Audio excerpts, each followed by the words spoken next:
papuntang Division Road, mga kabahidor, sa ano, Iloilo City. Bisis na natin ito na video. So mga kabahidor, mayroon lang akong kabahidor ba, no? Mayroon akong komento doon sa pagiging Blue Ribbon ni Idol ba, no? Kung ako ang tanongin mga kabahidor, sa akin lang yan kabahidor ha, huwag niyo akong pagalitan eh.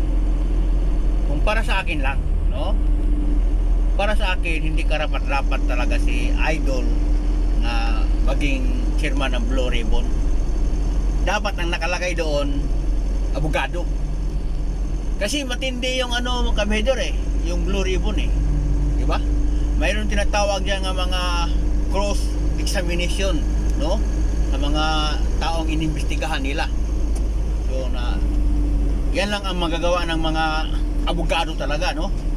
Para sa akin, no? Hindi ko naman minamaliit si Idol nga siyempre, yan eh. Sa media galing yan eh, di ba? Si Idol.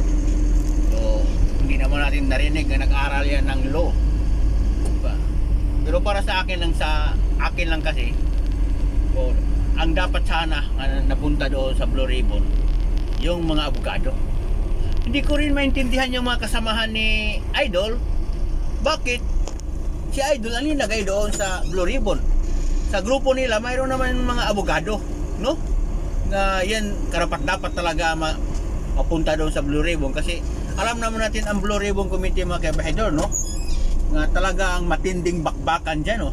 Na kinakailangan talaga ng abogado dyan kasi kagaya sinasabi ko, maraming mga tanong dyan nga, mga matitindi, no? Nga siyempre yan sinasabi lang nga mga cross examination sa mga sa mga tinatanong nila.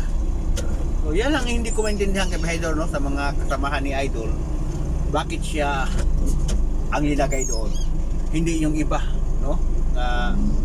Tutusin, mayroon naman mga abogado doon sa side nila ni Idol, no?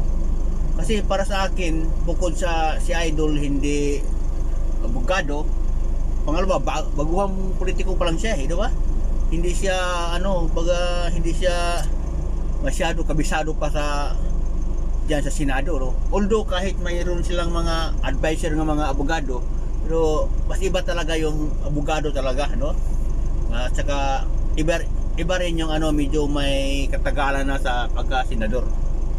Si Idol kasi, bukod sa bago pa siya, hindi siya abogado. So para sa akin, hindi siya tukma doon sa Blue Ribbon Committee mga kabahidor, no?